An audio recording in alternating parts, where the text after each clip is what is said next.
చుక్క నీరు పోనివ్వం. ఉగ్రవాదానికి ఊతమిస్తున్న పాకిస్తాన్కు భారత్ నుంచి ఒక్క చుక్క నీరు కూడా వెళ్లకుండా చూసే పూచి మాది. ఆ దిశగా తీసుకోవాల్సిన చర్యలపై కసరత్తు చేస్తున్నాం.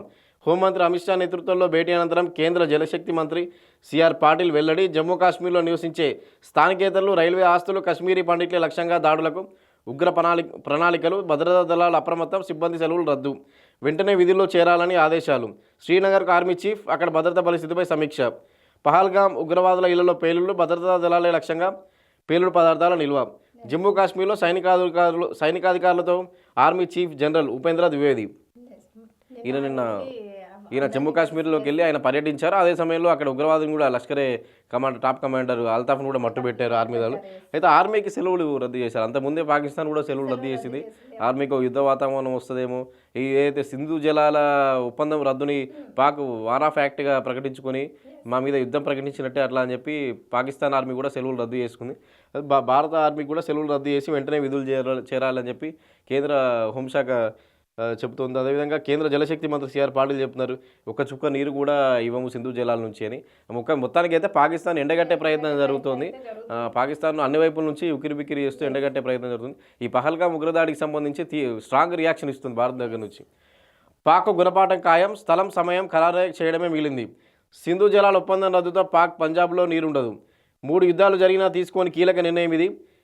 FTATS నిఘాతో పాక్ను మళ్ళీ బ్లాక్ లిస్టులో పెట్టాలి. ఆంధ్రజ్యోతితో జమ్మూ కాశ్మీర్ మాజీ డీజీపీ రాజేంద్ర కుమార్. సింధు జలాల ఒప్పందంతో పాక్ పంజాబ్ అంటే కాశ్మీర్ ఏదైతే కొంత భాగం అక్కడ ఉందో పంజాబ్కు సంబంధించి కూడా పశ్చిమ పాకిస్తాన్ అంటే పశ్చిమ పంజాబ్ అంటారు, అక్కడ కొంత భాగం ఉంది, అక్కడ నీరు ఉండదు అని చెప్పి మాజీ డీజీపీ జమ్మూ కాశ్మీర్ మాజీ డీజీపీ చెప్తున్నారు. స్థలం సమయం అంటే పాక్ గుణపాఠం చెప్పడానికి యుద్ధం చేయడానికైనా గుణపాఠం చెప్పడానికైనా ఆ స్థలం సమయం ఖరారు చేయడమే మిగిలిపోయింది. ఇక పాక్ను సహించేది లేదు అని చెప్పి దేశవ్యాప్తంగా అదే నినాదాలు వస్తున్నాయి. ఎటువంటి పరిస్థితుల్లోనూ పాక్ను సహించేది లేదు, పాక్ను విడిచిపెట్టొద్దని చెప్పి.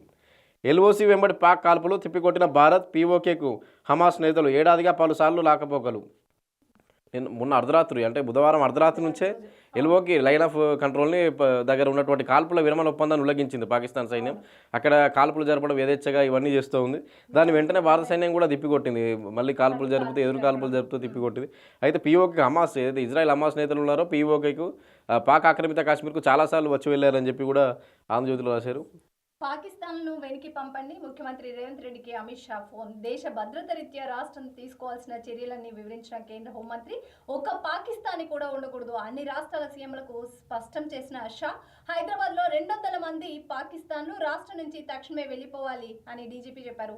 POKను భారత్లో కలపండి, ఉగ్ర మూకలకు గట్టిగా బదులివ్వండి, ఇందిరమ్మను ఆదర్శంగా తీసుకోండి, ప్రధాని మోదీకి సీఎం రేవంత్ రెడ్డి విజ్ఞప్తి. కేంద్రానికి అండగా ఉంటామని వెల్లడి. పహల్గామ్ దాడికి నిరసనగా హైదరాబాద్లో కొవ్వొత్తుల ర్యాలీ.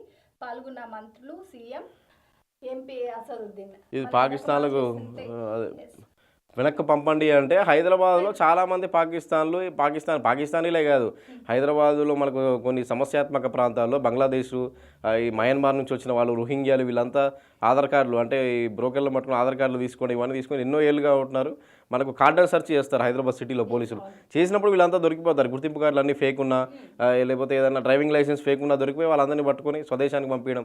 ఇప్పుడు చాలా దేశాలను సక్రమంగా ఉంటూ వీసా గడువు అయిపోయినా కానీ మెడికల్ వీసా మీద వచ్చి ఏదో ట్రీట్మెంట్ కోసం వచ్చి ఇక్కడే సెటిల్ అయిపోవడం ఇలాంటివన్నీ.